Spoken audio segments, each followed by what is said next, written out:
de pouvoir avoir le plaisir de vous annoncer en fait la création de quelque chose qu'on a discuté avec David Lisnard et avec les équipes de la mairie et de la ville, et de vous annoncer en fait la création de ce que nous avons baptisé Cannes Immersive. Et c'est en fait, Cannes Immersive, c'est un nouveau hub, on peut dire, même si j'aime pas trop le mot anglais, une nouvelle manifestation, on peut dire, qui au fond est dédiée aux créations immersives et aux nouveaux territoires de l'IA, justement. Et qui puisse être aussi bien ouvert aux professionnels, ouvert au grand public. On sait que souvent qu'il y a beaucoup d'entre-soi dans les festivals, dans les salons, et que l'idée de ce projet, c'est justement que ça soit aussi très largement ouvert, de manière, je dirais, presque sacrée, avec le public. Le lien entre la culture et le public, comme nous le savons, c'est presque un cliché de le dire, mais au fond, les artistes ne sont rien sans vous tous, sans nous tous. Et donc c'est extrêmement important qu'un projet comme celui-là puisse dès le départ être ouvert au grand public, et le grand public, ça commence aussi par les Cannois aussi. Et donc du coup, cette manifestation est destinée à se dérouler d'une manière pérenne, c'est-à-dire qu'elle puisse s'accrocher au fil du temps aux différentes manifestations qui pourront avoir lieu ici à Cannes, et qui est en fait, au fond, liée à l'exploration, un peu à la manière d'une antenne qui capte un peu l'air du temps, pour pouvoir justement arriver à en débattre, à accueillir des jeunes créateurs tout au long de l'année.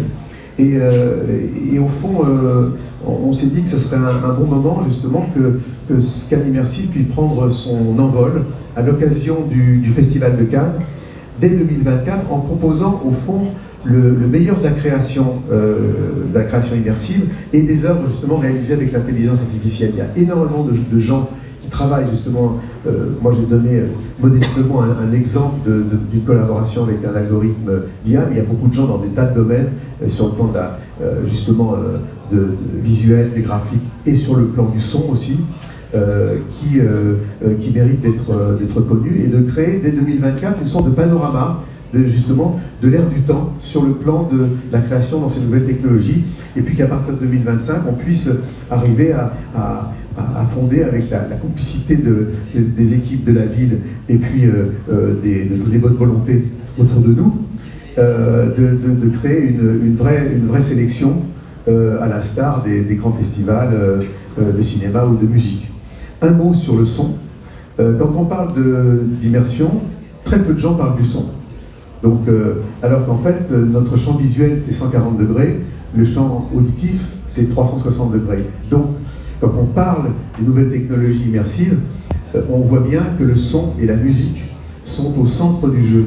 Et jusqu'à maintenant, on n'y a pas trop, on ne s'est pas trop attardé là-dessus. Je remercie d'ailleurs la ville de Cannes et David Lisnard d'avoir eu le courage de relancer le Midem Plus, qui devra, dont un des objectifs sera justement dans l'avenir de pouvoir justement se pencher sur ces sujets et de relier le son et la musique d'une manière importante.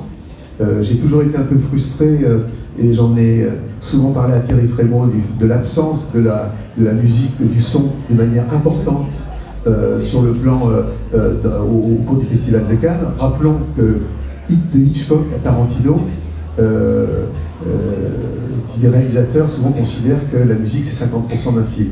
Dans les nouvelles créations immersives, ce sera probablement plus. Donc Cannes Immersive se penchera évidemment aussi sur tous ces sujets. Et puis on a parlé un petit peu avec Raphaël aussi, l'idée aussi de Cannes Immersive, c'est aussi d'avoir l'ambition de promouvoir, si vous voulez, cette exception culturelle. Même si l'exception culturelle, je n'aime pas trop le terme, mais disons de promouvoir, nous, justement notre spécificité, notre vision du monde, de pouvoir justement être en rapport avec les jeunes startups, les gens qui aujourd'hui ont des outils. On a tout ce qu'il faut ici en France et en Europe, et il faut qu'on se bouge.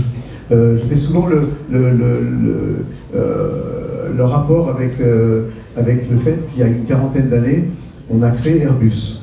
Et tout le monde nous rigolait au nez, en disant mais vous voulez avoir une place prépondérante dans l'aéronautique, ça n'arrivera jamais, Boeing est le maître du monde.